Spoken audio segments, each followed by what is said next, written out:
I think it's like what ended up being on like the back cover of the game, where it's like you were dead and then you weren't and somebody will pay or something like that. And that was kind of like the beginning idea. And then everything just sort of like started building off from there.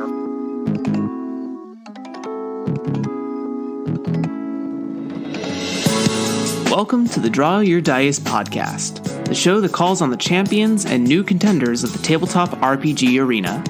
My name is Jeremy Gage, and I am learning about tabletop game design and publishing. If you are a budding game designer or a veteran looking for fresh musings, stay tuned as we learn about the inspirations, processes, and philosophies of professionals in the industry. Hello, everyone. Thank you for joining us today on this episode of Draw Your Dice. Today's guest, I have he doesn't know it yet, but I have a pseudo connection through him through his novel work. He is the designer behind Lost Redoubt Games. He is the author of fantasy, horror, and sci-fi titles such as The Chronicles of Rostogove and his newest title, Black Spire. Today, I would like to welcome Benjamin Sperduto. Oh, thanks for having me. Glad to be here. Benjamin, even though Ben, do you prefer Ben? Yeah, Benjamin? Ben's fine. I've been trying to go by Benjamin since I was like, I don't know, probably like 16, and it just never takes. It's too many syllables. So, well, it's going to take here. Benjamin, would you give a small introduction as you present yourself to the world for the folks who are listening and may not know you? Sure. So my name's Ben Sperduto, he, him. I am primarily a novelist. So I kind of came into, I've kind of like existed like, I guess, adjacent to gaming for quite a long time. Been playing since I was in high school, like probably like most people. So I got started back in, I guess, since like the mid 90s or so. So I've kind of like gone in and out of the hobby along that time. But most of my creative work has been focused through fiction. So I started writing short stories. Well, first, of course, like everyone, I tried to start writing a novel. And I literally have a crate of notebooks of unfinished novels that never made it past the first, few dozen pages, and thank goodness. And then I switched over to short stories because I wanted to actually finish something, which is actually a good tip for a lot of beginning fiction writers. And then kind of took a hiatus from that when I went to grad school for history, and then Russian history, by the way, so that'll come back later. And then after I was done with that, I started working on, I finally sat down and said, you know what, I need to just do a novel and finish the damn thing. And so that was where the first Chronicles of Rostogove book, which is The Walls of Dalgarode, came out. So that was originally published through Curiosity Quills Press. And I've since had the rights revert, and I've published it independently. And then so continued writing through there, and then sort of started working on various like game ideas over the years that have been kicking around. Actually, I had a book that came out earlier this year called Changelings of the Dark Earth, which that book actually started out as a role-playing game. The role-playing game turned into my setting Bible for the game. So every time somebody needed to pull out some kind of magical power, I would think, oh, I have this written down someplace. And then, so it's really been in the last, I guess, year or two that I've started to really dip more of a toe into doing game design, and sort of culminating here really in the last couple months, just trying to get a little bit more involved in online communities of gamers. So like I've heard a lot of previous guests talking about the Brain Trust group, which is kind of how we encountered one another. And that was really inspiring just to see all these other people that are working on really exciting stuff. And that kind of gave me that final push out the door to just say, like, you know what, this is ready. I'm just going to put it out there. Yes. And so here I am. All great stuff. I have attempted many a NaNoWriMo. For people who may not know, it is in November. There is I don't want to say a competition, pseudo competition / like competition against yourself, where you attempt to write 50,000 words of some sort of work in 30 days. Yeah, it's a lot. My highest. I've never done it. It's actually. a lot. I only got to 30,000 words and then like felt really burnt out after that. It's a lot of words. I'm like currently, I think, 80,000 words into the third Rostogov book. And I hit that probably sometime in October. And then I stepped away from it and I just haven't gone back to it yet. So probably here in January, which I guess is tomorrow. Oh, God. I guess I have to go back to it and finish it. For those that are listening, as of recording, this is December 31st, so a happy New Year's Eve to all of you out there. Whether this comes out directly in January, who knows? I don't, because I'm still figuring this damn thing out. But yeah, that's all really. In fact, I think my first sort of touch point with writing to begin with were those NaNoWriMo challenges, and I think on a similar line of thought, I had the first thought of producing a 120,000 word novel that would be broken up into 3 different series and do the whole trilogy thing. And then I sort of stepped into short story territory. And then I ultimately decided that I wanted to write games, essentially. So, Ben, I know you gave a little bit about, your path in sort of starting to create games, but what was sort of the first role-playing game you played, and also what was the first sort of game that inspired you to maybe start hacking or creating or homebrewing your own pieces of work? Yeah, so I think like a lot of people, the very first introduction was through D&D. As so often is. Although, I mean, like I'm kind of old enough that I think my first introduction to D&D was from the Saturday morning cartoon show, which I have pretty fond memories of. But I bought it was some edition of the Red Box at a yard sale that I somehow convinced my mother to buy for me. I probably promised to do some kind of chore that I never did. But it was the one that had like the self-guided adventure. So it was almost like a choose your own adventure. And then once you finished that, it gave you all the rules where you could like DM a game and all that kind of stuff. So like I played through the solo adventure and then kind of set it down and never came back to it. But so the game that that was kind of my initial contact with D&D, and I really didn't come back to it. So a lot of my formative gaming experience came from this game called Earth Dawn, which was made by FASA Corporation. It was tied in with the Shadowrun setting. So my friends and I were big into both Shadowrun and Earth Dawn. And like I was the person who bought Earth Dawn, so I always ran Earth Dawn, and that was kind of the beginning of me becoming the forever DM of the group.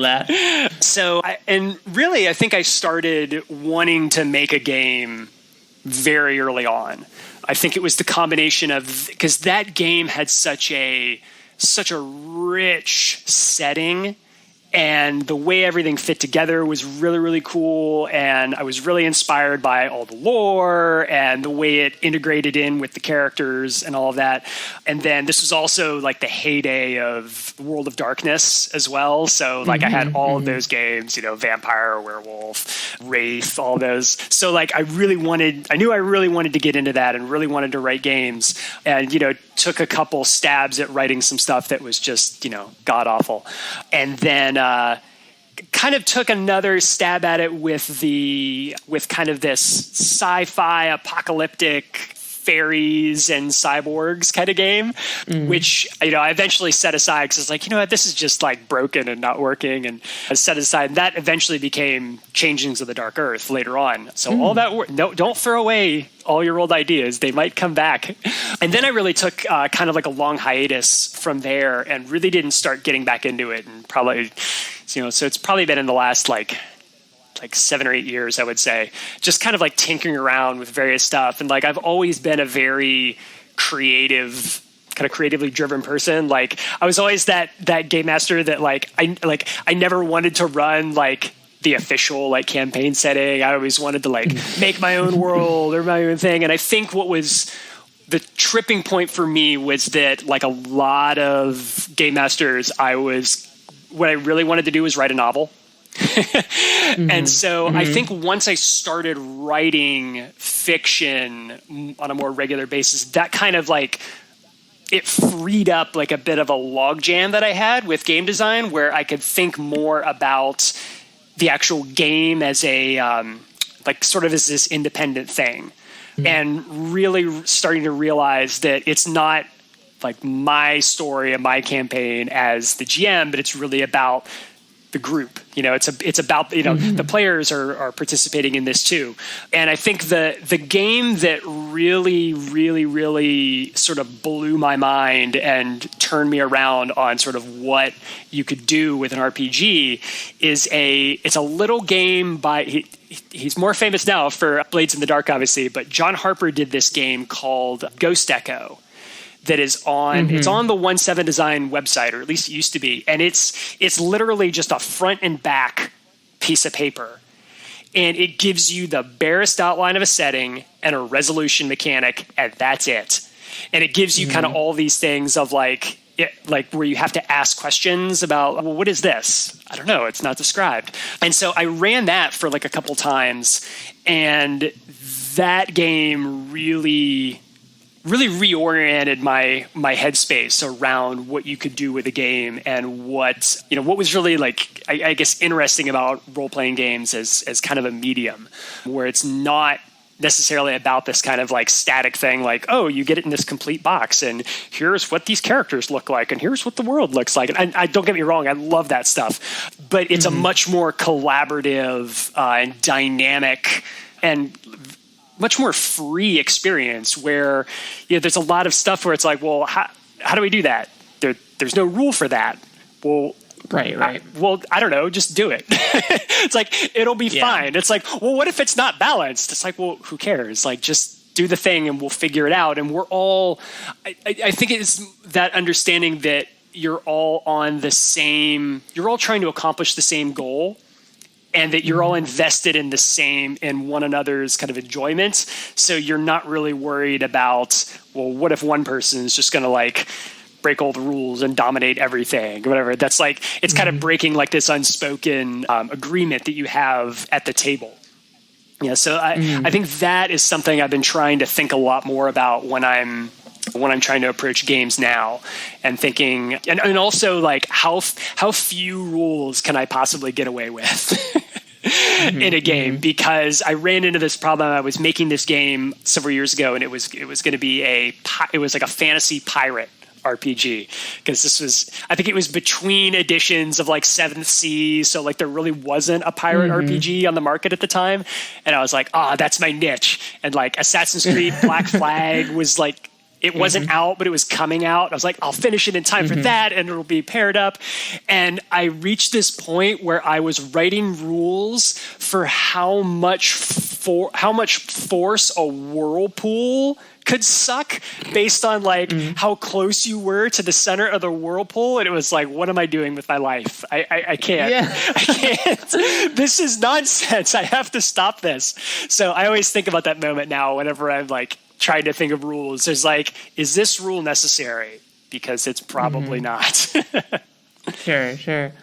Yeah. Wow. What a really, really in-depth, I think you might be the most in-depth version of that question ever on the show. So congrats. That's awesome. I love, and the way you sort of talked about Ghost Echo, I've not seen it, and I've been to the 1/7 design site a couple times. I mean, I don't search that hard. But the way you talk about it, how it has sort of these simple, brief setting details and brief resolution mechanics, I can see some of that influence in your design for the Revenant as well, how it doesn't have, it really doesn't have that many, I don't want to say necessarily rules to it, but like rolling style mechanics. I think there's 3. There's really only a couple mechanics where there's actually any kind of a roll, and most of it is, and it like, I don't like directly discourage like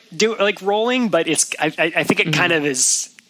I think it's kind of implicit by its absence, where it's because most of the focus in that game specifically is on really driving home like that theme and that mood, and because really I think as a writer, like that's, I've always been more drawn to really those kind of like, I guess, atmospheric elements of games. I have like, I mean, I'm one of those people that has like shelves and shelves and shelves and shelves of RPGs that I've never played, but I bought because like it was, the book was beautiful, and it's like, oh, this looks so cool. Like I was asking people on the Brain Trust Discord the other day, there was this game called Black Void that's out that I was looking through, and like, it's gorgeous. I have no idea how I would run it. It just looks like the setting just looks completely impenetrable, and just like, it's so much. It's like, how do I convey this to players at the table? And like, I don't know, but it looks beautiful, and man, I want to play it. So I'm trying, like, I guess what I'm always trying to accomplish is like, I want to evoke that feeling, but remove all of the barriers to actually getting the game to the table. Where like, because I love the idea of being able to look at a game and flip through it once and then say like, I know how to run this, or I know where to start. Yeah, I really think you hit the nail on the head with some, because I think you and me are very similar when it comes to RPGs we want to buy when they have a strong atmospheric condition about them. I'm like, I need to have this on my shelf somewhere right now. Kickstarter has been very dangerous for me. Yeah. But I do think there is some books stretch more into the novel world book quality of stuff. So I think of things like D&D, 13th Age, maybe even Band of Blades a tiny bit. But just settings that require you to sort of reread them maybe 2 or 3 times to really start to get a grasp on things, and then it never really survives once you hit the table. It's like, well, I think there's this misconception of that you have to be upholden to the setting of the book sometimes. I know a fellow GM friend of mine in my friend circle kind of gets daunted when they get asked a question about the world that they don't know, and that kind of causes them to go into a stirrup. But I think there has to be sort of this, what is it called? It's called, like a learning curve for the setting. I think learning curves for settings have to be taken under consideration, because the steeper it is, that's fine and good for a novel, because there's always this big learning curve for the setting and what are sort of how you're resolving conflicts inside of the passages with whatever's, especially if there's like magic involved or whatever. But when it comes to running a game, not only are you experiencing learning curve, but your players are also experiencing learning curve. And the more dense a setting is, the more difficult it is to translate that to people at the table who are not reading the book. Because I can tell you how many times I've tried to run a game and be like, here's the PDF for the book if you want to look through it. No one's looked through it. And who here now did I the have reading? to go and explain literally. Yeah, exactly. Who did their homework? Yeah. No, I totally sympathize with that. I have, like, I bought this game years ago at Gen Con called Shadows of Estrin. It's made by this French company, and like the game is gorgeous. The setting is cool. The rules mechanics are interesting, but it's just so detailed and it's so much that like I don't even know where to start with like ramping the players up. And I feel like I would have to do so much homework to even like be ready to run the game. And then now, to be fair, another problem that I run into is, and I think where you talked about like that sort of like ramping up learning curve, that a lot of games do a good job of giving you like an introductory module or an adventure. Right, yeah. The problem for me is that I'm one of those people that like hates running modules and adventures. And like, I know like they're like, many of them are like well designed and they're great and people use them all the time. Like I just can't. It's just like, it's like, I don't want to read. I want to do it live. Right. Like, I don't want to read a book. I want to like play a game. Like, I don't want to like feel like I'm shepherding the players from point A to point B to point C, you know, and like, also there's that issue of like, you know, everyone's run into the thing of like every campaign falls apart the moment like the players take the first action. A friend of mine he's running a D&D game for his first time ever. And he was lamenting that it's like, man, I did all, and he's running like Curse of Strahd, right? So he's got like that kind of framework. And he was like, I did all of this prep work and I didn't get to use any of it because you guys went and did something different. I was like, yeah, this is why I don't prep games anymore. Yeah. Well, I think this is an excellent sort of segue to start talking about. I think Revenant would be a good push into here. Although I also definitely want to explore Hounds of the Tsar. So I'm really excited for both of those. But so when I was, if no one has gotten the art version of this game, you're doing yourself a disservice if you don't go get it literally right now.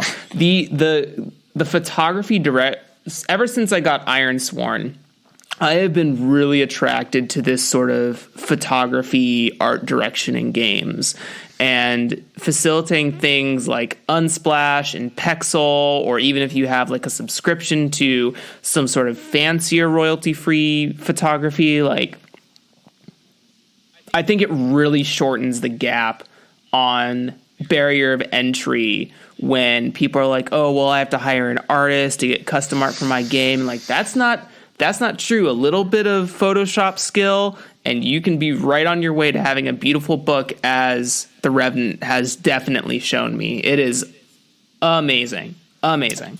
Oh, well, thanks. And yeah, I mean, that's definitely true. Or like, I mean, the reason these books exist is because of like free usage artwork.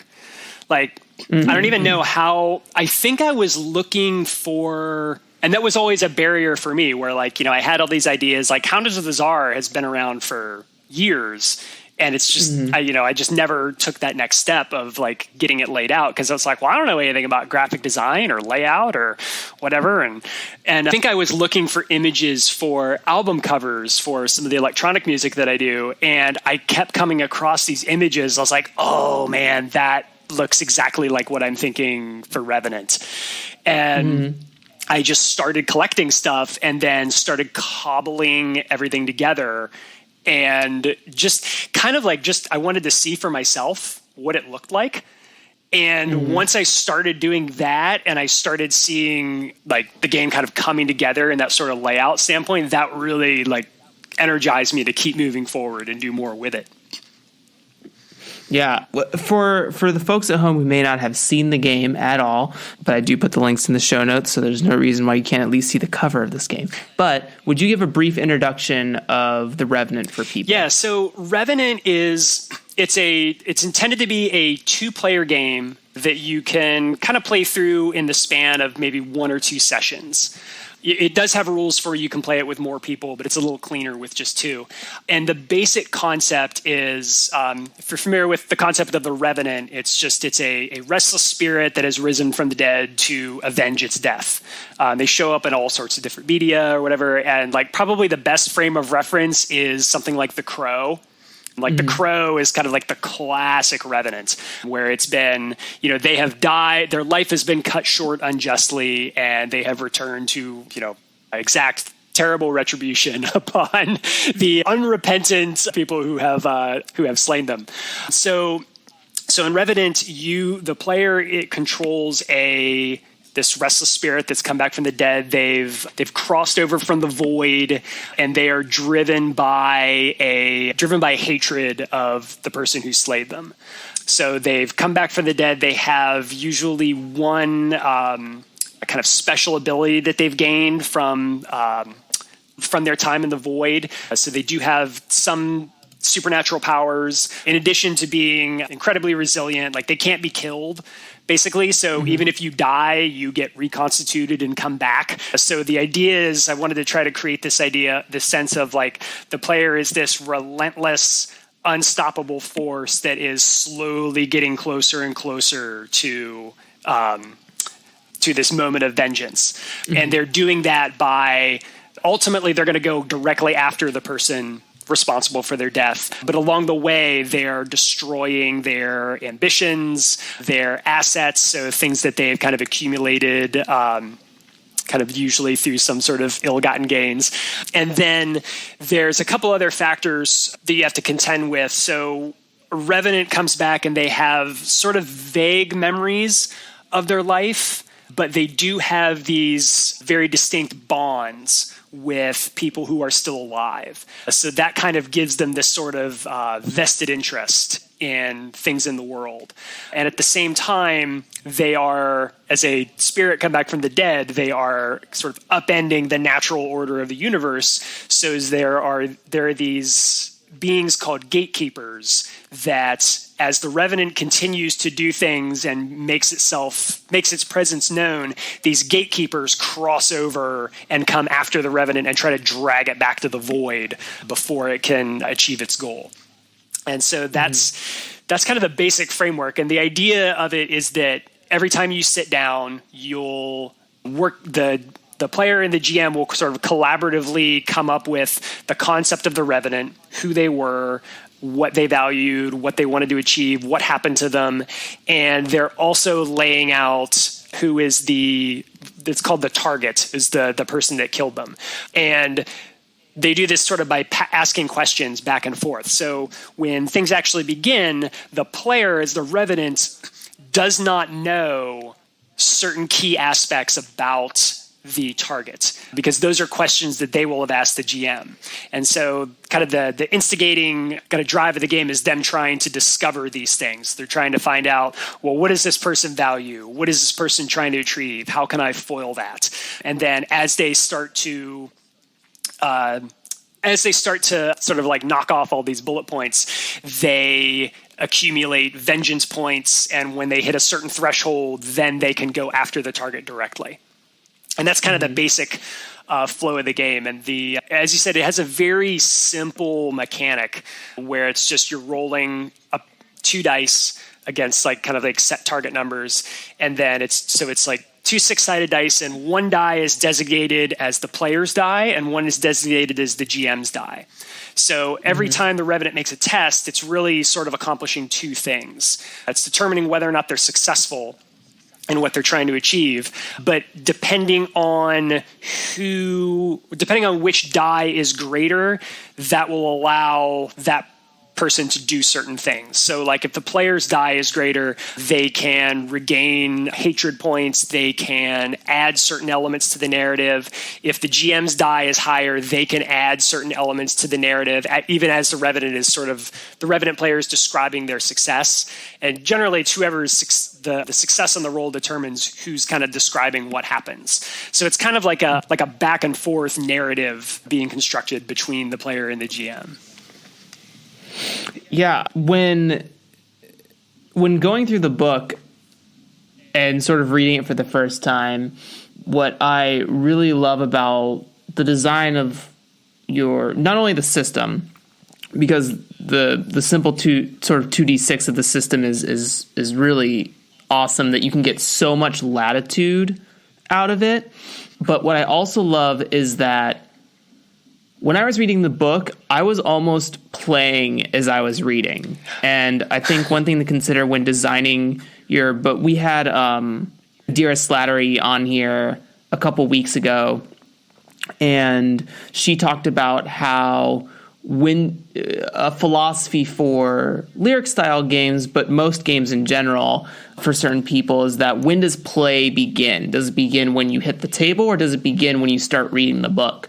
And I think for anyone that wants to sort of explore that in a different manner than maybe a lyric game, because I don't know if I could technically consider this, maybe it does invoke very strong emotions. Like reading through it, I've always been a fan of sort of the vengeful spirit sort of movies. They scare the ever-loving piss out of me. But things like The Grudge, Shudder, what was that? Like both versions of The Grudge, both the American and the Japanese version, both have those sort of Revenant qualities to them, because they don't like. What's interesting is that in both of those movies, and what you've sort of hit here with the Bonds and the Revenant, is that the Revenant doesn't just kill willy-nilly. It doesn't just kill anyone.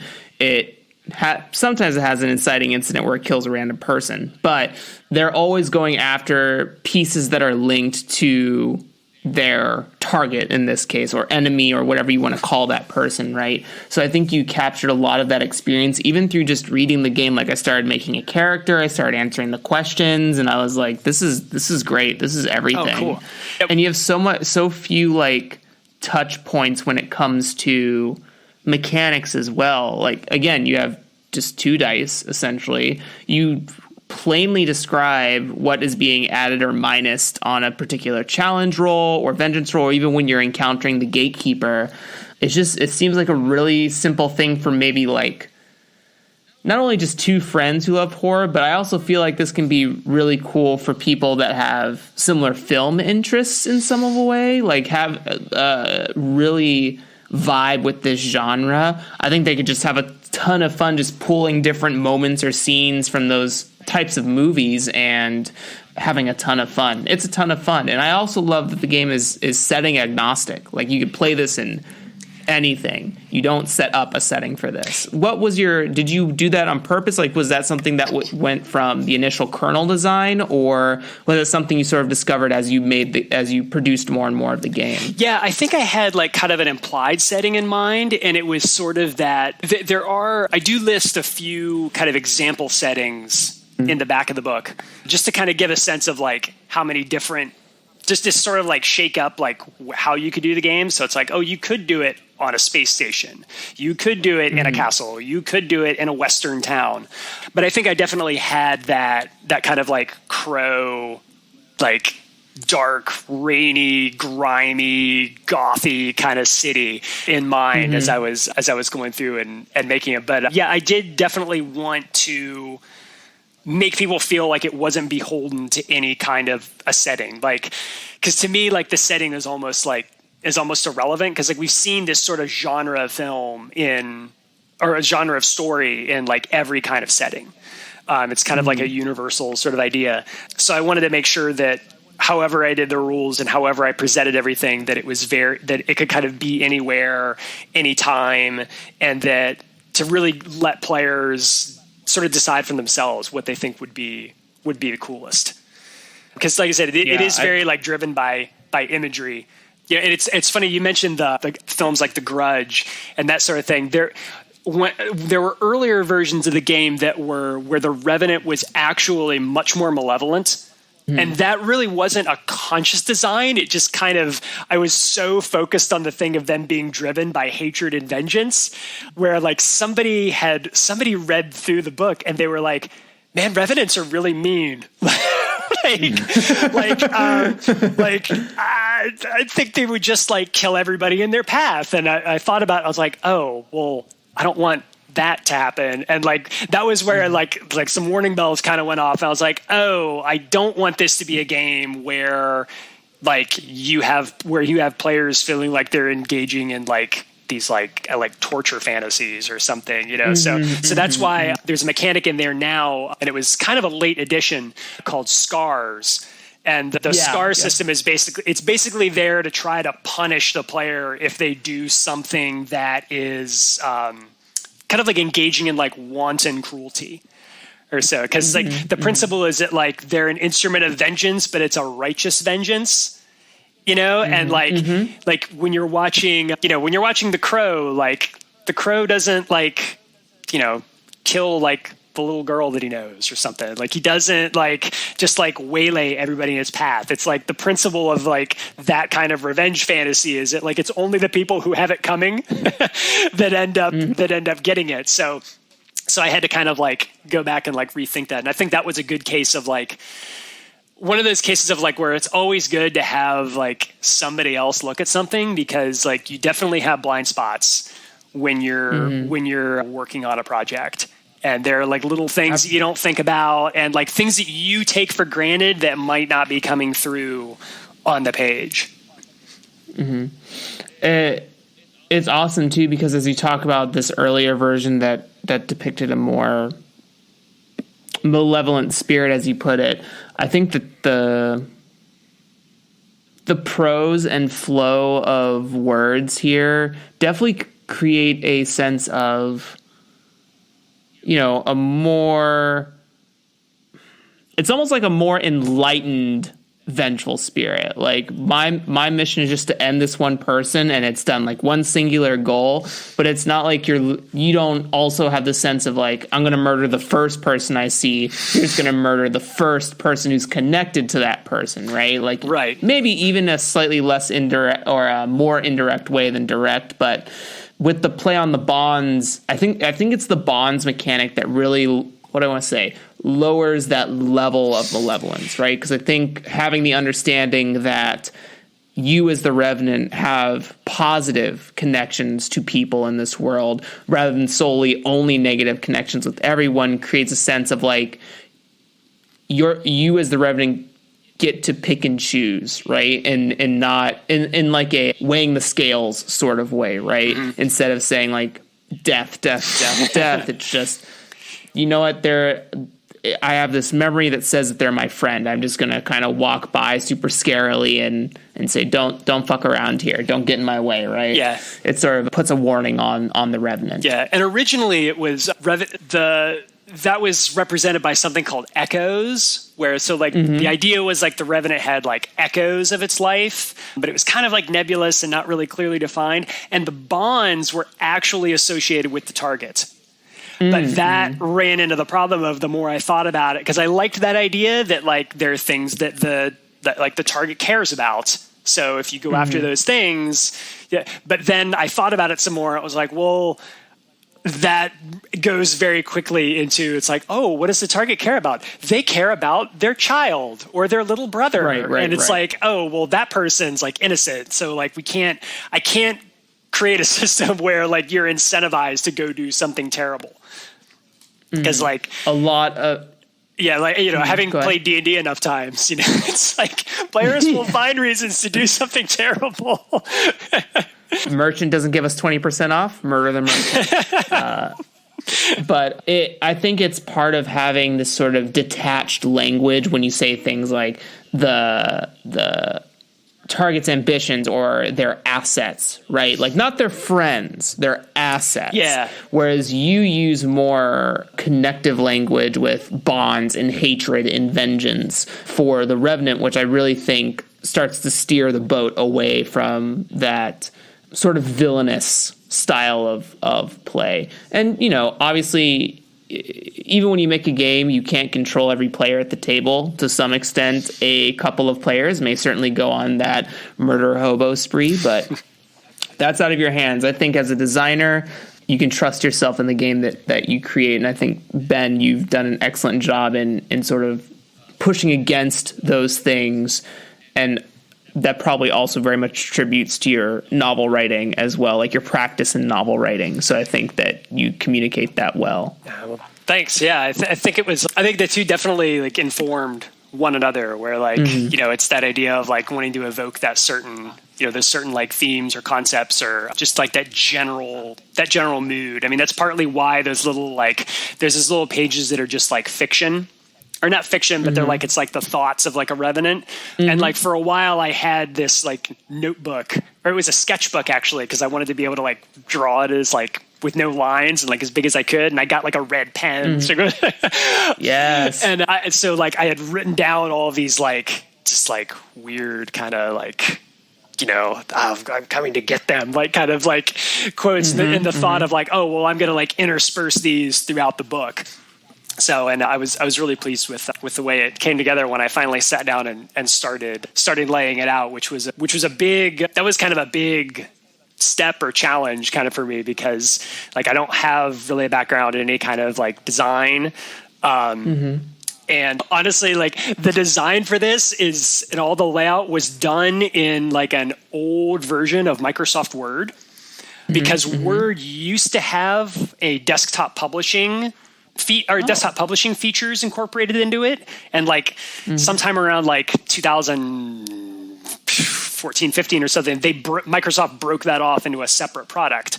So like I still have like an old 10-year-old like iMac that has like Word 2011 on it, and that's like, it's slower than everything, and like, but that's what I've done all the layout and stuff on for it. And once I kind of like figured out like, yeah, it was.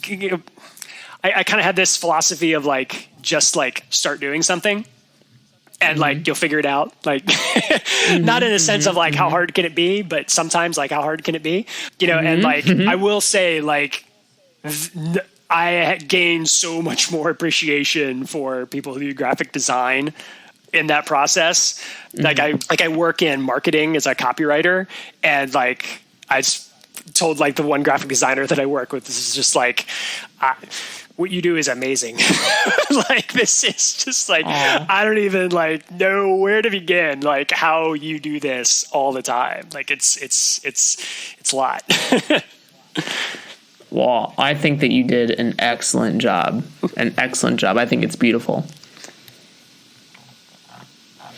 Before we sort of get into Hounds of Tsar, why did you want to make The Revenant? Like, what was the kernel idea? Oh, man, that's a good question. If you can remember. Worst case scenario, I delete it from the podcast. No, I want to say it was, I think I was looking in like the D&D monster manual and like reading the description of the Revenant and was like, that's really cool. I would love to see a whole game about that. And I was like kind of getting into like sort of more indie games and this idea of like really stripped down mechanics and that sort of thing. And then I think I had like some phrase in my head of like, I think it's like what ended up being on like the back cover of the game, where it's like you were dead and then you weren't and somebody will pay or something like that. And that was kind of like the beginning idea. And then everything just started building off from there, from like some little notes here or there. And then I would go through spurts where I would sit down and like write out a bunch of stuff and really kind of like honing in on, what my main influences were for it. So, I mean, which is why I have that section in the back of the book that talks about like, it's like, oh, here's like some movies that you might want to consider watching. Cause like, there's so many great examples of like the revenge story. And even when it doesn't involve someone that's like actually dead, it's like someone who's like metaphorically dead in some way. So I felt like there was enough there that I could like hang an entire kind of rules light game off of that you could play multiple times and it would feel different every time. That was like kind of one of the big things because it has like a natural ending point where like you've destroyed the target and you fulfilled your quest for vengeance and now you can rest and now the game's over. And so, it was a nice way to kind of like bookend a very like short, really even like it can be like a single session experience. Yeah, that's amazing. And it just goes to show that like really great ideas come from really obscure places sometime when you're just reading something, listening to something, watching something. You never know. Like, I was in this DMC game that I'm working on. My system has kind of inspired me also how to potentially do maybe like a 1v1 competitive like fighting game, but as like using a deck of playing cards, like playing war or something like that. So, but that's another podcast for another day. But it's really cool. I think it's important for people to, because I think, at least for me in the past, I used to get to the point where I would stare at the philosophy is that you would have to stare at the blank screen and watch the cursor blink over and over and over again until nothing came and 4 hours passed. I think that it's important to be able to step away from whatever you're working on currently and draw inspiration by letting your mind go. We always talk about those shower eureka moments, but those are because you gave your mind time to sift through other short-term information that it's processing, right? So I think that's a really awesome example of a kernel idea. And there's a lot to be said about just getting ideas down, just writing stuff out. Cause like there'll be some times where, like you're just trying to work through the idea, like as it's coming, it's like, oh, there's a system in there somewhere. I just can't, like, maybe it's this.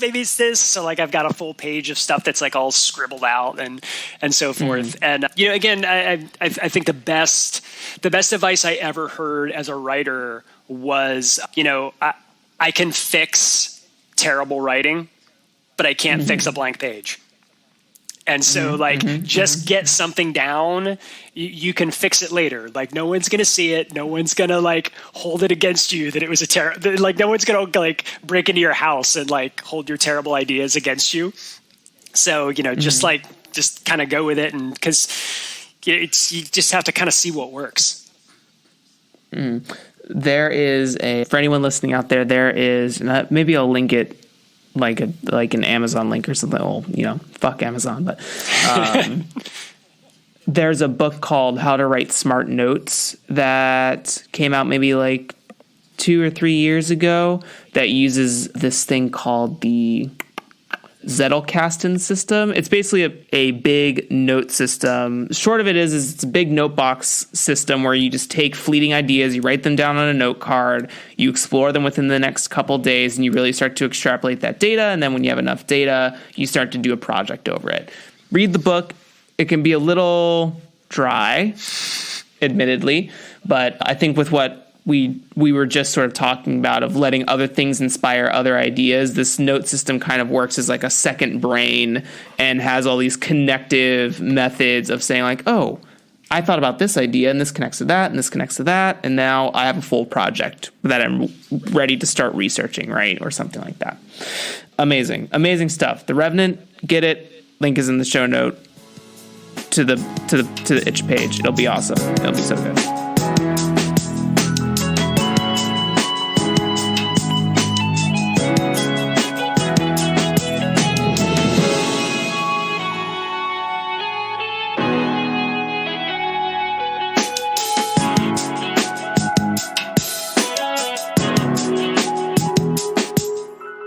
Sort of hitting the design trend, lightning round. So, Ben, in this portion of the show, I always like to get other people's opinions or insights on what trends they're seeing in the game design industry, whether that be indie or main or whatever have you, or maybe some personal trends that you want to see more of, see less of, stuff that's always blipping on Twitter or in your Discord communities. And you know what, even to some extent, I think you could also talk about narrative design as well, being a novel writer. If you're seeing some sort of like trends that should link up more in games or link up less in games, or some philosophies. What are your thoughts on any of that? Yeah, I don't know. One, it's interesting you mentioned the narrative aspect, because like one of the things that I've always found kind of interesting about the kind of narrative sort of story game end of the gaming spectrum is that there's like a lot of those games are actually very, very rules heavy. Because they have a lot of like rules and mechanics around like who's controlling the narrative, what you can add to the narrative, and really like ways to try to guide the narrative to create like a certain experience. I think like, it's like PBTA games are probably like the best example like of how people have done this. And so it's always interesting to me whenever I hear people describe those games as like rules light or something. It's like, well, they're not really. Like, I mean, sure, it doesn't have like 35 different ways I can hit somebody with a short sword, but like, it's like it has a lot of other stuff in there too that's like, kind of you kind of need to get a grasp on. So, I guess I'm always kind of torn on, because I'm continually fascinated by how few rules you can hang a game on. Mm-hmm. There's this game out by Lucas Rollum called Pax and Blades that I discovered recently. I literally bought this game because it advertised itself as more cocky and fantasy, and I love Michael Moorcock, so the old like Elric stories and Corum stories. So I immediately ordered it when I saw it, and like it has like a resolution mechanic and like a couple other things in it, and like that's it. And then like kind of like a very basic sort of advancement system. And so I'm really interested whenever people are trying to see how much kind of theme and game you can really get across with that like minimalist mechanics approach. I think stuff like, this isn't like a small book or something, but like Electric Bastion Land, which came out last year, is like a great example of this, where like there aren't many rules for that game at all. Mm-hmm. And it's very much based on kind of like giving you a kernel of an idea and like letting you run with it, and so that like your version of that is going to be different. So I really like this trend of games that really encourage players and tables to take ownership of their game and kind of run it the way they want it to be, which is in some ways is kind of like what role-playing games have always allowed us to do. But, the fact of the matter is when the game gives you a rule, there is like a subconscious compulsion to follow that rule. And you're just like, you're always kind of looking back to it. And especially in games where like, you know, you get the situation where players are like designing their characters around the mechanics. So if you start ignoring rules, you're kind of like undercutting their fun to a certain extent. There was a podcast I listened to years ago where somebody had a great joke where they said, like, I knew our group had found the new rules lawyer when the player came to me after the game and said, I wish you had known that you would be ignoring the initiative rules when I designed my character. And it was like, no. that totally sounds like this guy runs games like I do, or I'm like, I don't know what that rule is. Just roll this. I don't care.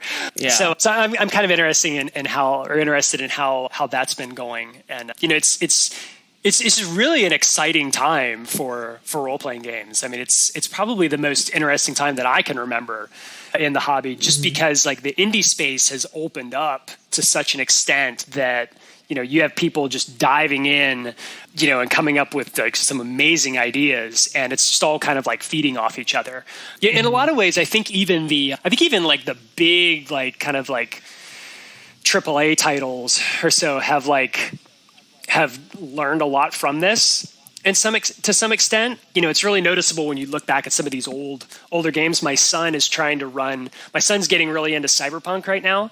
So he was trying to run the old Cyberpunk 2020 for his friends, which I had, and he tried like one session and was just like, I can't. Like this book doesn't make any sense to me. So we got the new one when the Cyberpunk Red that just came out, which is a lot like.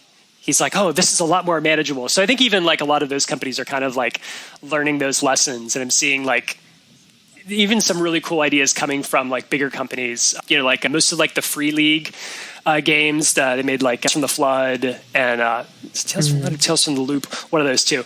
And they did the Alien RPG that just came out, which of course I had to get because Aliens is my favorite movie ever. So I was like, I've been waiting for this game for 30 years. I have to have it. But that one's funny because it's like, it's this classic, like traditional, like big ass gaming book that, you know, you could like, you know, kill a cockroach with. Yeah. But when you actually look at it, it's like, there actually aren't a ton of rules in this. It's pretty stripped down.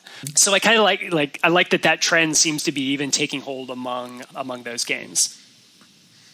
Sort of intellectual property style games. Yeah, and there's a lot of licensed games coming out. Like I saw like there's a Kickstarter today. There's a Terminator game coming out. I was like, what?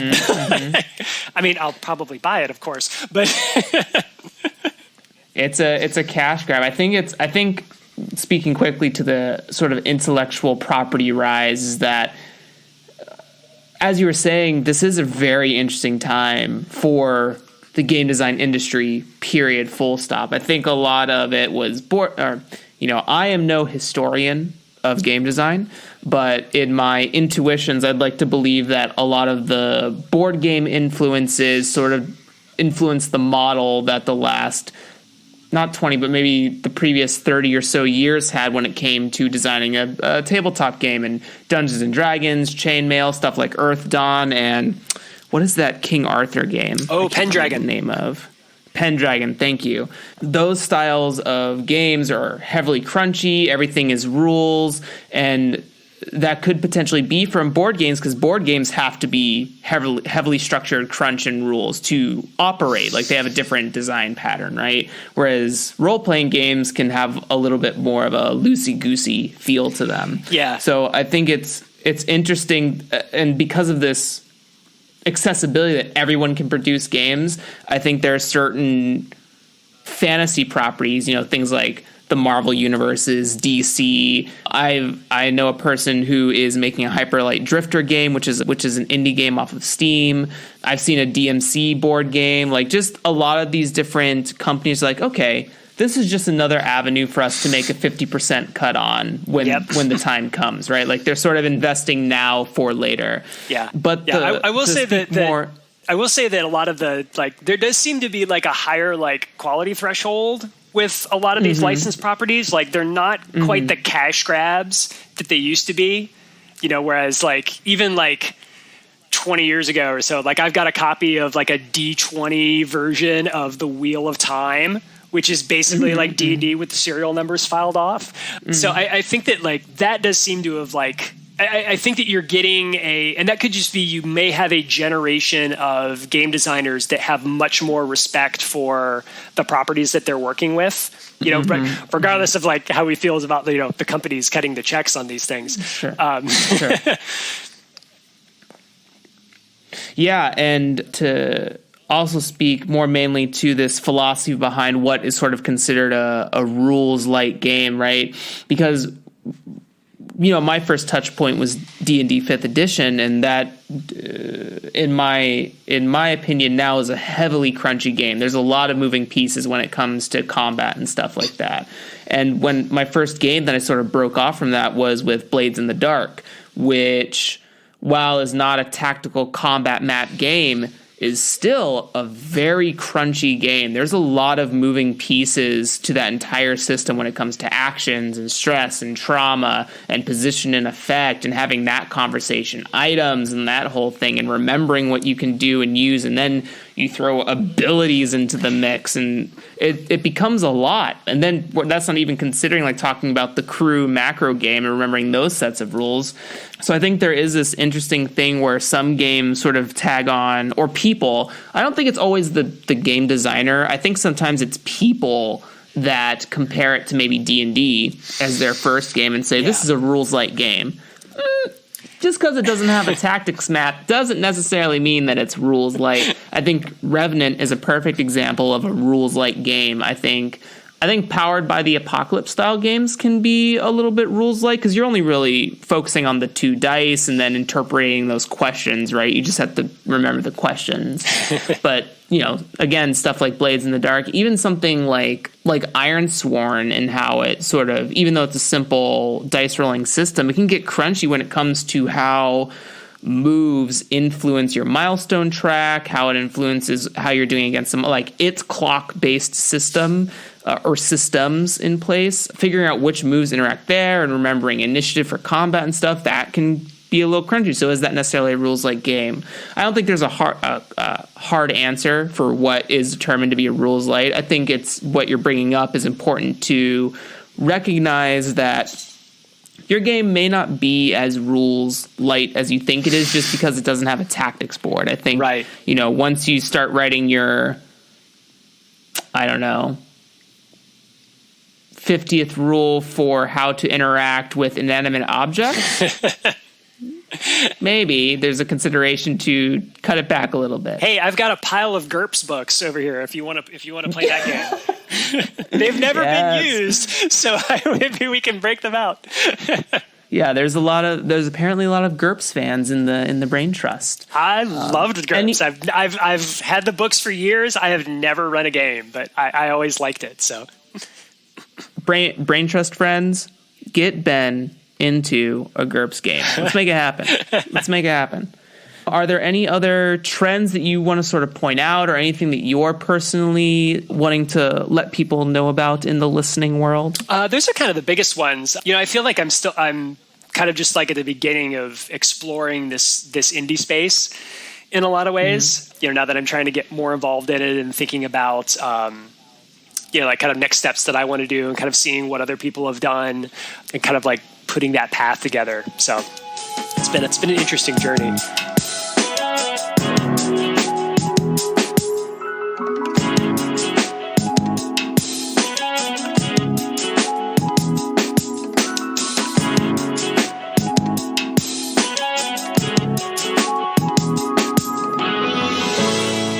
Great. Well, let's talk a little bit about Hounds of. I heard you say it different ways. I believe it's Tsar. Is that correct? Yeah. Tsar with a human Z. Got it. Or an English Z. You will often see it spelled CZAR. Mm-hmm. That's the version I've seen. This is not incorrect, but I like TSAR. Great. Just transliterations, blah blah blah. You know, that stuff. I see a little bit of those Earth Dawn, if I'm remembering correctly. Earth Dawn has a similar roll under system. Is that correct? Or maybe I'm thinking of Pendragon. It might be Pendragon. I think Pendragon might be. I think it's funny, the basic resolution, the 3D6 system is, speaking of GURPS, it basically uses the GURPS resolution system, where it's the 3D6 and you're rolling under. And like this game's a bit more traditional, I would say.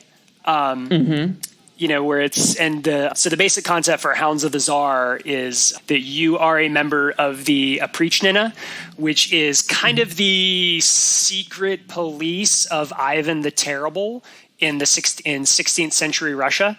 So you are running around medieval Russia looking for heretics, traitors, and of course had to add in like the supernatural element. So, I feel like it's kind of a concept that we've seen done many times before historically, like the kind of like historical monster hunters sort of thing. But, it also kind of incorporates this idea of suspicion.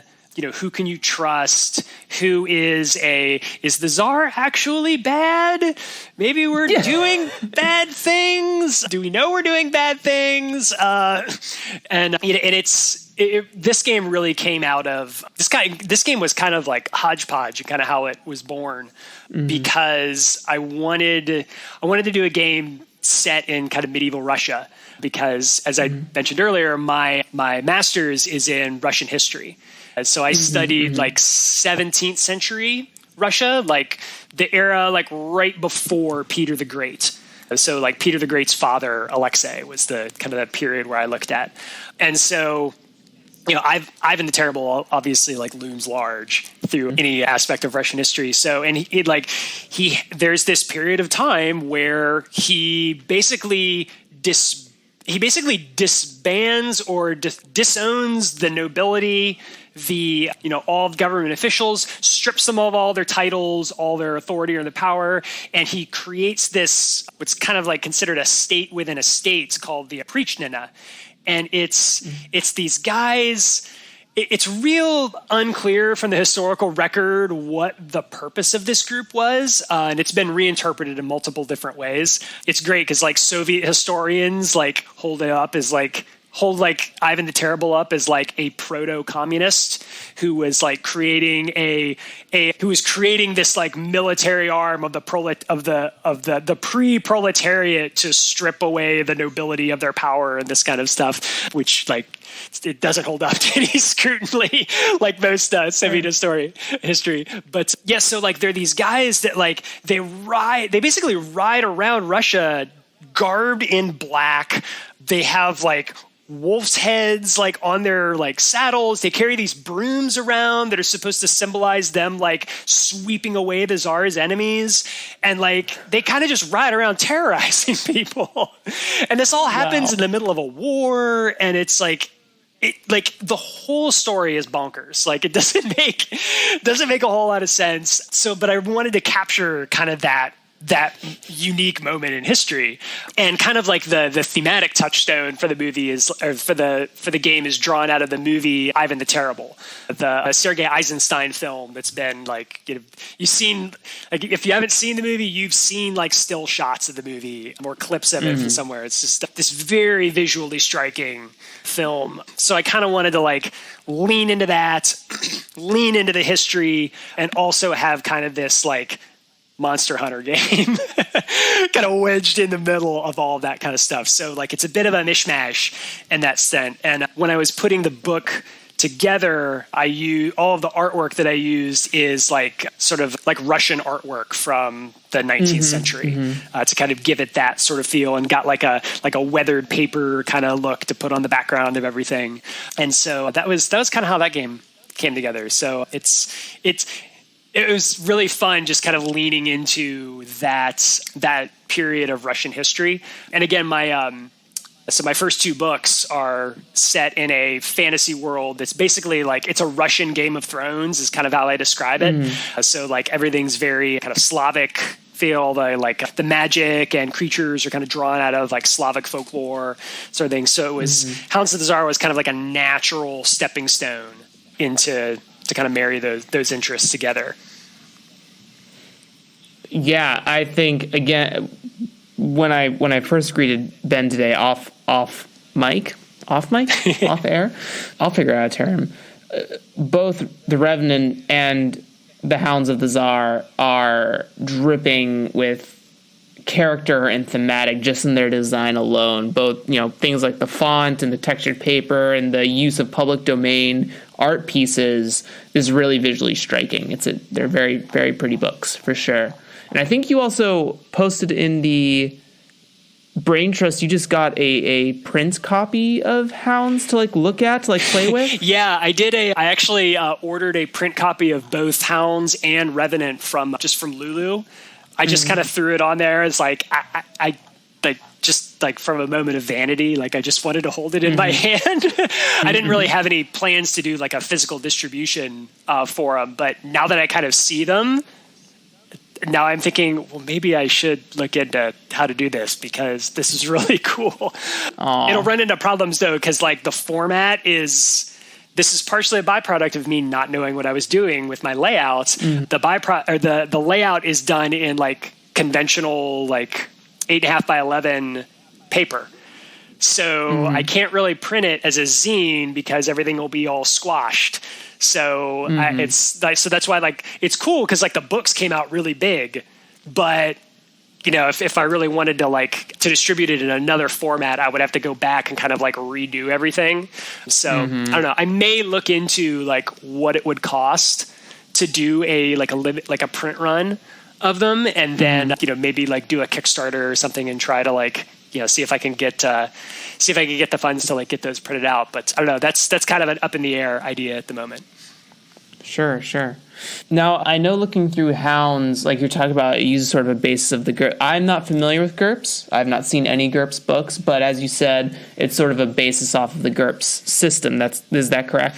Just that kind of that main action resolution, the rolling to, because there's no I didn't want to do target numbers or anything. So it's you roll the dice, you roll under your stat, get under it, you're fine.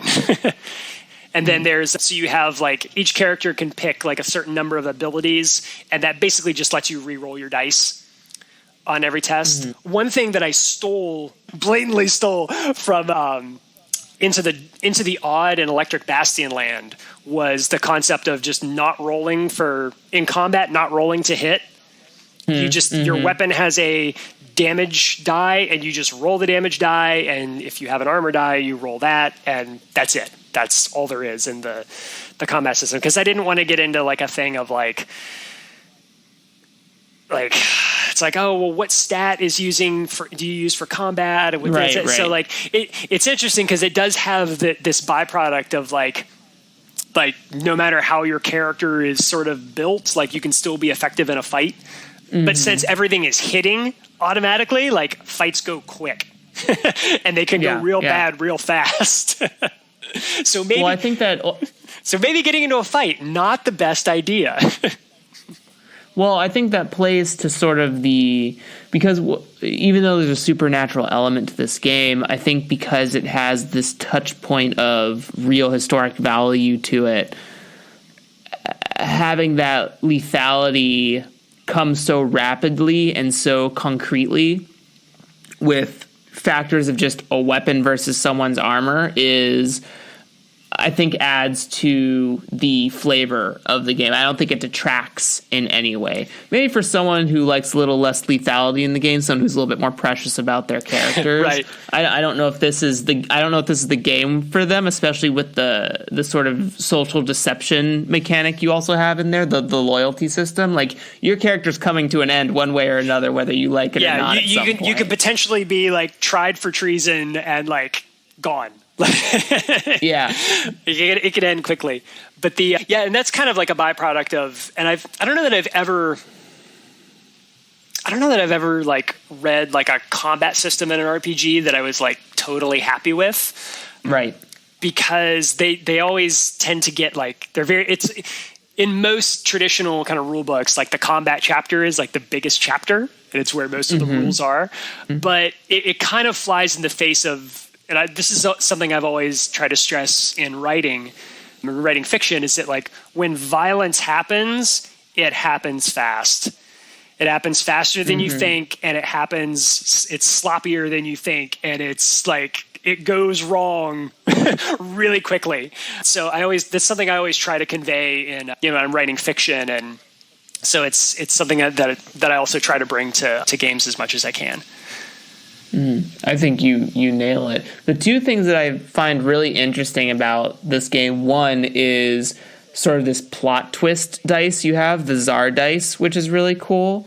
And then I also really like that loyalty system that I don't think I've ever seen someone like use a social system like that, where it's literally like make or break for your character. Would you touch on both the Tsar dice and that loyalty system? Yeah, so the concept for the Tsar die is basically, it's kind of similar to like something you would see like a Benny in like Savage Worlds, or like the like previous versions of D&D have used like, I can't remember if they called it like a hero point or something, but essentially like it's a special die that you can add to a test.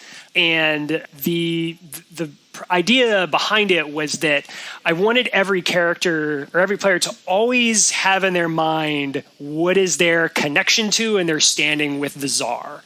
Because the weird kind of byproduct of, and really kind of like every royalty society, high society or social structure works kind of this way, like all kind of power and authority flows from a single person.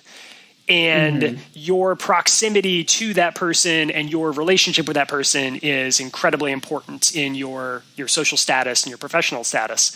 So the idea was that I wanted to make that kind of almost like a mystical connection that the Oprichniks have with the Tsar. So you can invoke the Tsar to accomplish something in his name, but if you screw up, it goes against you. You start to see, you suffer a black mark, and if you get too many black marks, then you start to suffer this corruption, which can like mutate you and kind of stuff. Because remember, the Tsar might be not good. And then, so the trust mechanic was really devised where I wanted to have some kind of way that players were constantly watching one another and like sort of like taking notes. So it has the little thing of like on each session you have kind of like a trusted or suspect or a suspicion track. So like if someone does something that you think it's like, oh, that was on the up and up, that was good, I'm going to give them a point on the trusted. It's like, oh, why did you just do that? Sounds suspect to me. Mark down on the and on top of that, there's when you make your character, every character has a secret. So there's something that would cause you trouble and you can either, all of the tables in the game, you can kind of pick something off the top of your head, or you can just roll on a random table. I love random tables, especially for stuff like this. So like, your secret might be that like you sold secrets to a foreign spy. And so you're always kind of worried that somebody might figure that out. And of course the GM knows what your different secrets are. So they're kind of like trying to like walk you into traps and so forth. Yeah, and egg you on. The other players are all watching you. And like, but one of like kind of the bad things about the whole trust system is it's kind of arbitrary. So you very easily could kind of manufacture a case against someone, and the way you determine when you actually do get to the point where, and it takes several sessions before like you've accumulated like enough suspicion where you can accuse somebody. When you make that accusation, you basically like make your case. It's like, well, I saw them do this, and I know they did that, and this, and this, and this, and this, and this. And you can kind of like cajole people around, and like you can kind of make some stuff up here or there, embellish some things. Because I wanted to reflect this idea of like when people got accused of something, it usually was some kind of trumped up charge. It's like, because oftentimes it's the most loyal people who are the ones that end up getting dragged off to the gulag. Slipping into like a later Soviet reference, but like, and like there's this great like refrain that you see in a lot of like Soviet writing or a lot of like contemporary Soviet sources where like, their uncle's been dragged off by the secret police or whatever. And like, there's always this refrain where people are saying like, if Stalin only knew what was happening. Meanwhile, Stalin was the one who signed the guy's arrest warrant. And that kind of similar dynamic occurs in like Tsarist Russia, where, a lot of people are generally not deferential, but they kind of like hold the Tsar like kind of up on this pedestal of like, well, if like the Tsar only knew what his ministers were up to, and like meanwhile the Tsar is the one who like signed off on like massacring all these civilians. So it was kind of like I wanted to play into that thing of like, yeah, even if your ability to avoid getting like hauled off to the gallows is partly about staying on the straight and narrow, also partly about being able to throw other people under the bus, and also about kind of like this sort of performative loyalty. So you're kind of like balancing those things on like, it's this uneasy tripod of self-interest, I suppose. Also, while a werewolf is trying to eat you. quick aside. I find this system, first of all, it's the first of its kind there, and maybe to some extent other games might do this in a what I feel is a less direct way. But what I love about this, I think for a lot of D&D games, there's always the king or the tyrant or the queen or the kingdom or something like that, and D&D doesn't really have a good way of handling those relationships with those people. Yeah, and I think this almost, as you put, sort of supernatural connection to the Tsar, but also you could play that in a non-supernatural way. And if you are a group of adventurers who are loyal to your king or queen or royal member, I just think the system does political intrigue in a way and accomplishes it in a way that I am not familiar with from any modern game I've touched base with. And there are games that have like moves for, if you have a bond with this person, gain +1 to your roll or whatever. But I think this manipulating this system is a really good way to sort of field just that royalty political intrigue version of a game, especially with having the stakes placed in it, where in this game, like, you're gonna die if you've done ill towards the Tsar, right? But you could be sent in a less lethal game. You could be sent to the dungeon. You could be ousted from your connections. You could be not a part of that loyalty structure anymore, and so you now have a story where you have to find a new organization or group or bond to belong with. I think it really hits the nail on the head when it comes to sort of that political intrigue story, or at least that portion, especially for your game. Yeah, I will say my biggest touchstone for working on this kind of system was there's a pair of games that came out years ago called Cold City and Hot War. They were by Contested Ground Studios, it's the same guy that did A-State, which is coming back. I'm super excited about.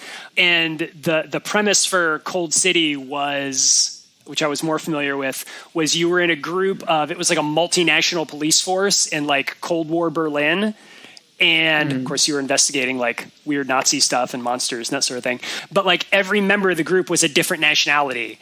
And they all had their own goals and like national goals and personal goals. And there was a trust mechanic that if you trusted, however much trust you had in another person, you gained like a benefit on your die rolls on anything involving them. Or you could like give them like bonuses. It was like that. So that was kind of like the genesis of wanting to do that, manipulate that or create that kind of a system. And I haven't seen it done much, which is always seemed kind of strange to me. I like how like Apocalypse World does like those connections between characters a lot of times.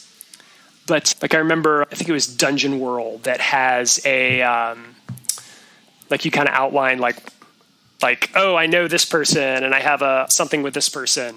Oh, I think I lost you.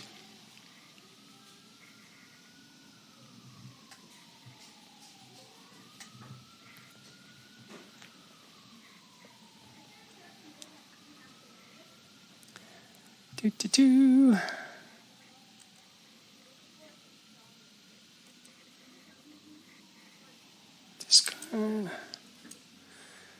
Hey. Have I got you? Hey. Well, sorry, I don't know what happened there.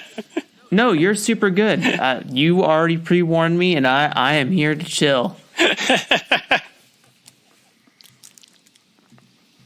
The last thing I heard was that the sort of the Cold City, which you were more familiar with, was the inspiration for the loyalty system. Yeah, so Cold City had this system where like each character had like a certain like trust level that you tracked, and it would like kind of go up and down throughout the course of the game.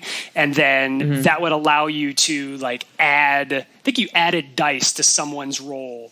So if like you were helping someone if someone you really trusted was helping you, you would get a bonus. But if it was someone you didn't trust, you'd get a penalty.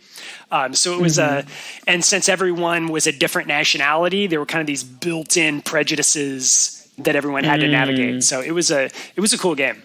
And I kind of wanted to get something kind of like that, which I don't really see a whole lot in a lot of games, like you had said. So I'm glad that it like kind of comes across in there. Yeah, it really sparks some ideas about, there's still some of my friends that in my friend circle that, I constantly try to kind of get to play other games outside of D&D, but a lot of them try to build in this sort of political intrigue between guilds or warring factions or whatever have you, and they don't know whose side they're playing on. So I think something that kind of sparks from this loyalty system could be very beneficial for people who like that style of war game or political intrigue, whether that be with royalty or guilds or factions or whatever have you. So that's very cool. It's very, very cool.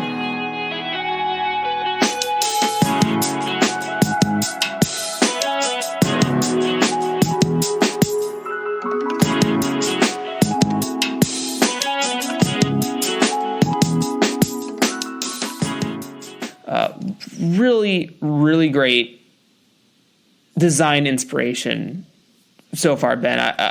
I hope everyone that's listening to this has picked up a copy of either of these games. I think there's a lot to learn from the choices and philosophies and principles you have put through your games, both into and through your games. But is there anything you're working on, excited about? And you can even, if not a game, because I know that you are, as you said, a copywriter and also a novelist, so you're probably not always working on games at every point of the year. Is there any one of those, a novel or a game, are you working on that you're excited about or just coming out with?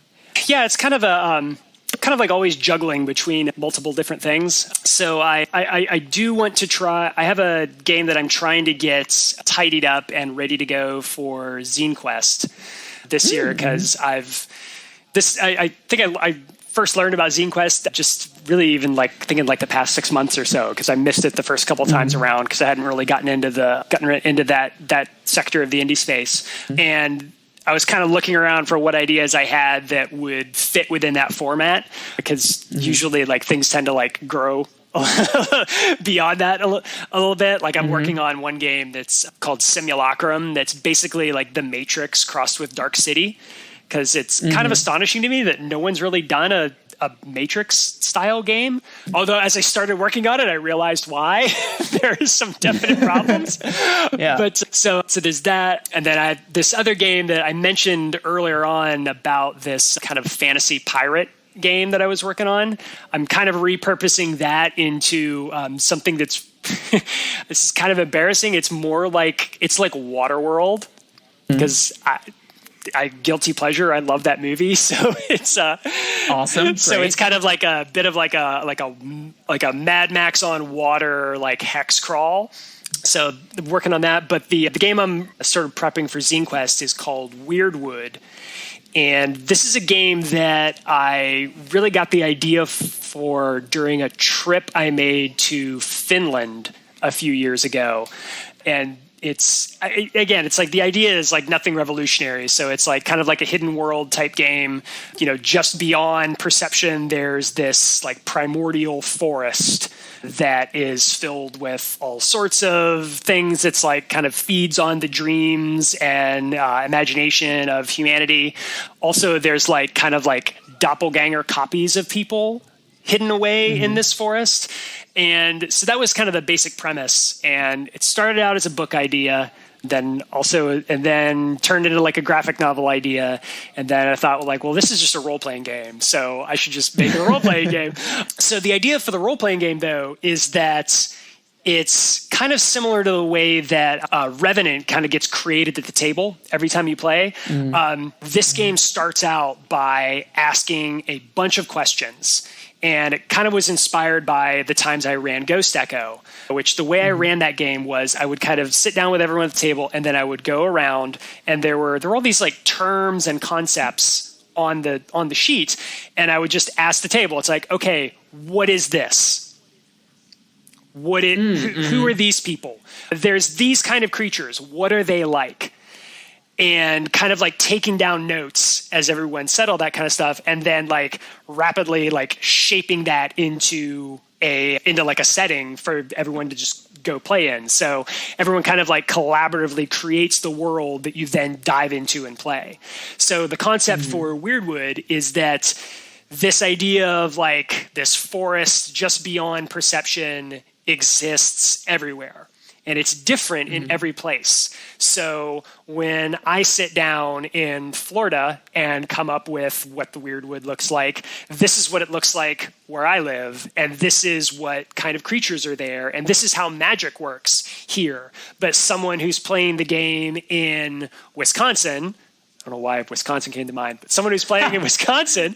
Shout out to Wisconsin. I've been watching too much news, apparently. Someone who's playing in Wisconsin, it might be very wintry. It might be different kinds of forests, different kinds of creatures. Magic might work differently. And then what I kind of had in my head was that it would be cool if everyone who kind of created their setting could sort of have like a little like sheet or something that could quickly be filled out, and that I could have some way of them like sharing that so that everyone could kind of see what everyone else's worlds looked like. And if you kind of didn't feel like doing the whole like prep thing, you could just go grab one and be like, oh, this is like a cool Weirdwood that's here. This is a cool Weirdwood that's there.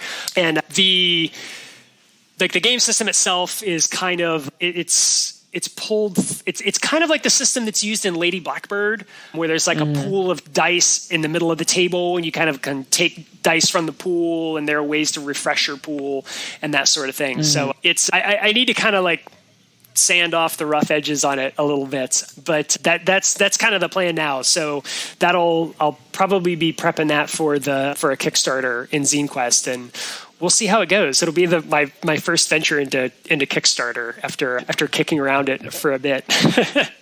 Yeah, that's awesome. I love that concept. I myself have been thinking more and more of this. Mostly spawned from a conversation about fantasy names with a couple of my friends, but being a Black American, I don't really feel any sort of connection from the, what do I want to say, like proposed names that like in D&D, what a Dragonborn's name is like, or what a dwarf's name is like. It doesn't feel like it all feels very Eurocentric, right? Oh yeah. So in my mind, I wanted to think about games that could be played in a modern setting. And I have this idea that's always kicking around in my brain about using the literal place you live as your fantasy map almost. So getting like a copy of the city schematics of like Cleveland or Dover or Denver or anything like that, Tokyo, whatever have you, wherever you live,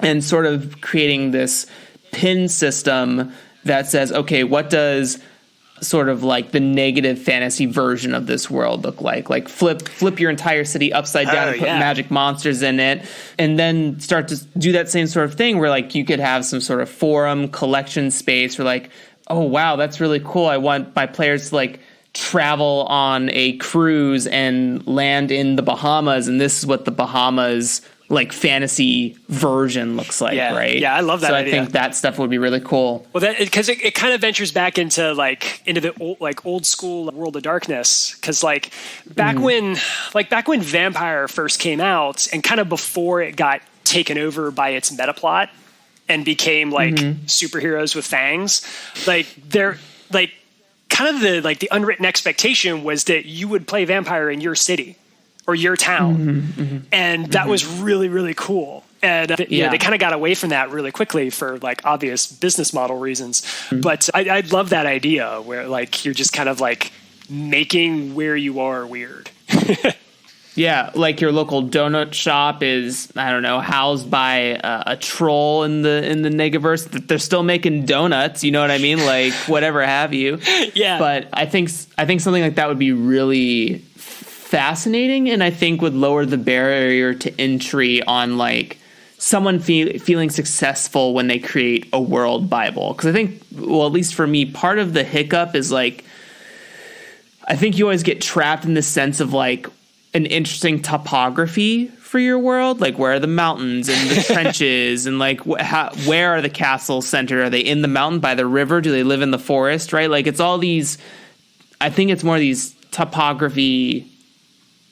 What do I say? Barriers for creation, where like if you literally had your own city map and knew, okay, this is where our terminal tower is. What does that inspire? What does the terminal tower like? It's making your city the prompt question for setting creation. Yeah. I think is what's very powerful. What I think the great thing about that is that like one of the things that people don't think about enough when they're designing kind of settings or cities, that sort of thing, is that oftentimes like there's not a good reason for why things are or where or like for why things are where they are, or why certain things exist, because like cities are a very like ad hoc work in progress oftentimes. So I think going off of that model would allow you to kind of reflect that kind of like that unpredictable kind of chaotic nature in historical nature. It's like, well, this is here because this was built by so-and-so, you know, everyone thought it was a bad idea to build it there, but he went and built it there and now it's there. Yeah. It'd be a good way to teach like how to construct kind of a short-term timeline, right? Also, like I think you touch on a good point of like, you know, Polish Village has been around here for 100 years now and we've not changed anything about it, or we have changed something about it, and that can be sad for the people who sort of constructed that space for themselves initially, right? So I think it's both a great potential toolkit system for learning how to construct the physicality of a setting, and also how to create the metaphysical history of a setting as well. I think that could be really cool. But yeah, just to touch on that, I think it's really interesting that you want to create a game that elicits almost a group share component to it, a collaborative group share component to it. I think there are lots of games that are slow, and you know, with the conventions of jams on itch and everything like that, and maybe jams that I'm not aware of that are not directly tied into itch, that create this sort of share and share alike system of creation, basically. Yeah, I think it gives players more of an investment, because traditionally that kind of like world building thing is like the purview of the GM, and you know, by kind of crowdsourcing that and like having everyone feel like they're a part of that world, I think they put a lot more thought into it, and they have a lot more investment in the different aspects of it. And also helps you learn about your own town more than you probably would have if you were just sitting on your bum playing League of Legends, right? Like, I want to create an adventure around Chinatown, right? If that plays into your homage at the table, then learn about it. Like, really get invested in learning about, okay, why are these buildings here? When did this town become erected? And when did it sort of become a safe space for the people that live there, right? Or why did it need to become a safe space for people to live there? I think it's just a really interesting educational tool as well. Well, that research would absolutely prompt all sorts of games right on top of that, because like you start digging back into history, you're like, wait, what happened exactly? Yeah. Why did the mayor do this? Yeah. Wow. I really look forward to those projects. I think this episode will come out sometime at the end of January, which will be around when Kickstarter starts to happen. So maybe by the time, you know, we'll do a little follow up with Ben, hopefully in the future, and talk about how that creation is going.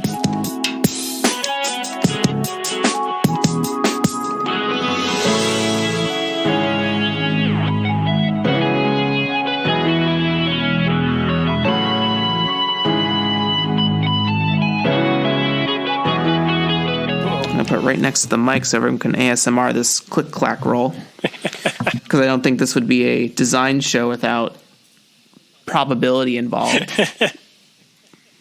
So I'm going to roll on this table here. It may be something not necessarily design written. And even if you don't feel like you have a ton of experience in this prompt, give anything that you think will facilitate, based on your experience. All experience is valid and it's all relative to the next person listening to it. So it'll be helpful to somebody, especially me. So I'm going to roll here. 6, roll again. Benjamin, would you give a TLDR design tip for the folks listening about publishing? And I think that this can also tie into novel works. I think it fits the same sort of creation threshold as games do, because at the end of the day, games are words on a page as much as they are art on the page or rules. So yeah, give a publishing tip to the folks at home. So I would say the great thing about publishing right now is that it is easier than it has ever been before. Even in just the short amount of time that I've been writing fiction, like it's changed quite a lot. You can go from finishing your manuscript to having your book for sale on various online stores like within 24 hours. It's crazy. I think that because the barriers to publishing have gotten so much lower. I mean, that does create, the issue of trying to get yourself visible, trying to stand out from the crowd, which I think that's been the struggle that I've had in fiction is just, trying to get yourself noticed. And, I think one aspect of that is however annoying you think you are being with your marketing, you're probably not being that annoying. And it's probably not enough, especially when you filter everything through all the, the various social media algorithms and whatever. It's maybe 5% of people are seeing anything that you post, which is so don't be afraid. But yeah, I think it's, if you feel strongly about what you're doing and you feel proud of the result, find out what you need to do to put it out. It's really easy now to do, especially if you're just interested in digital distribution. I mean, it's you can have something for games, you can have something up on Itch or Drive-Thru immediately. So I think that it's something that you shouldn't use as a reason not to do things anymore. I have my personal mantra is when you're 90% ready to do something, just do it.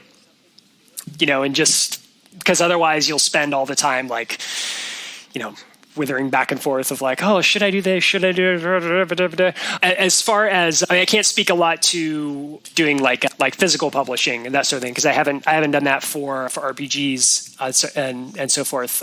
And most of the novels that I've had done are all print on demand, so I haven't had to deal with any kind of inventory or overhead or anything like that. Sure.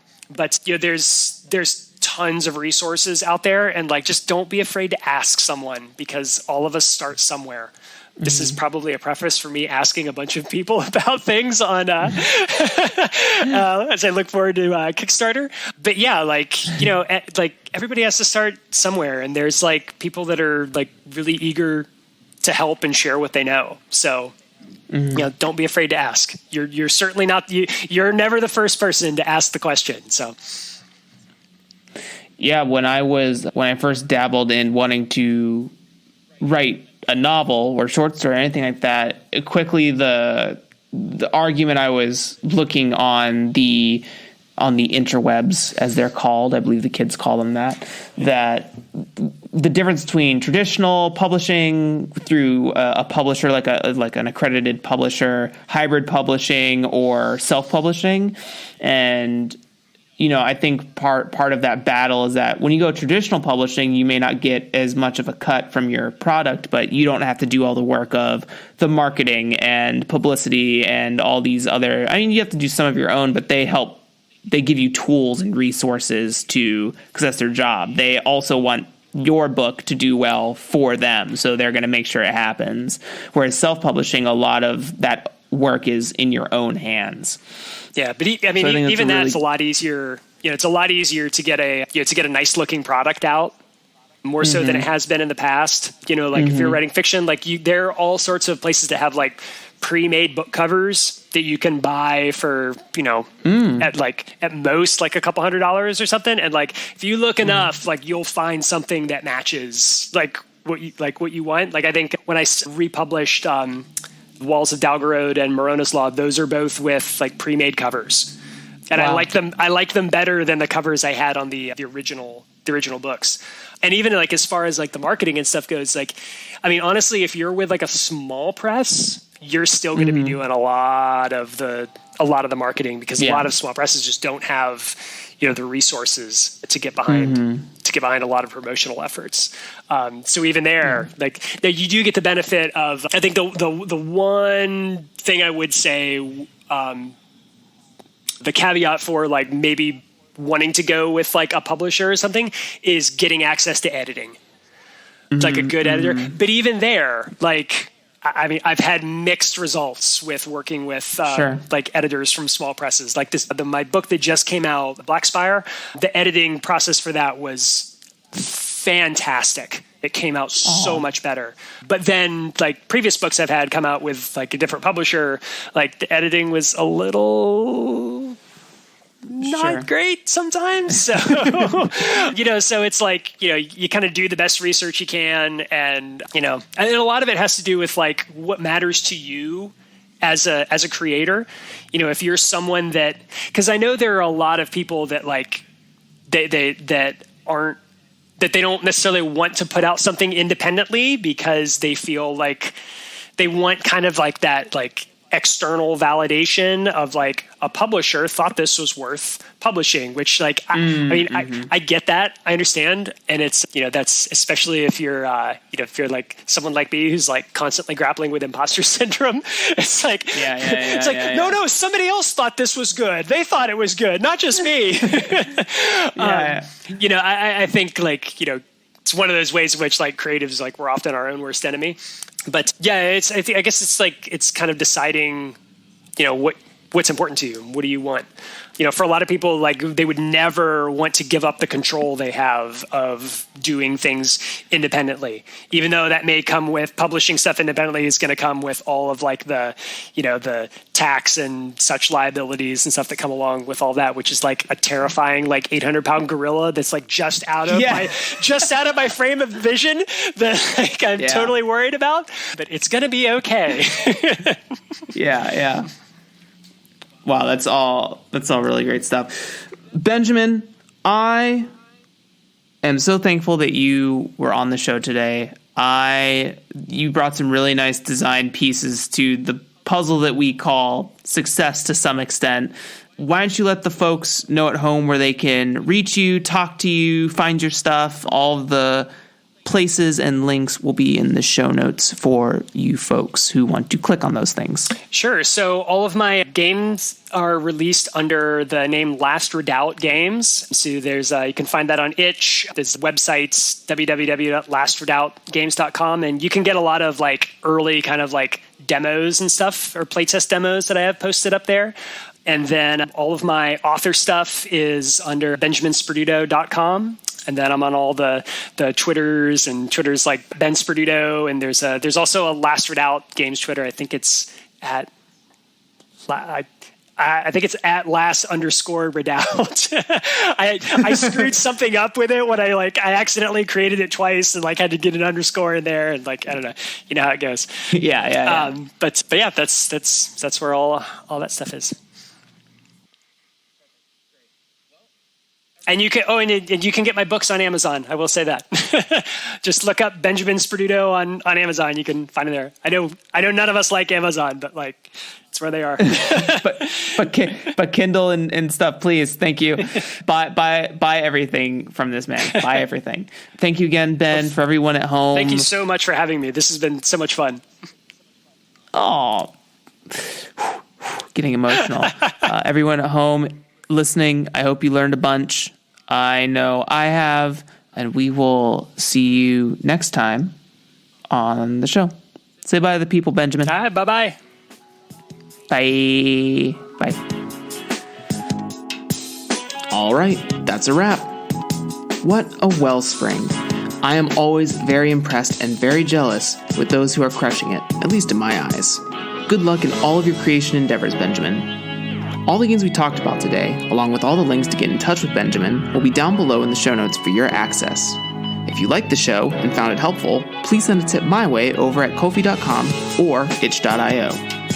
Also, if you are unable to donate, please consider sharing this with the person you thought of while listening to this episode and leave a review. Both of those methods greatly impact the success of this show and lets me know that what I'm doing is beneficial to designers out there. If you finally got your game off the ground and out in the world, you can tag me at JeremyH5 over on Twitter with the hashtag IDidIt. That's IDYDIT. Thanks for listening, and I will catch you next time.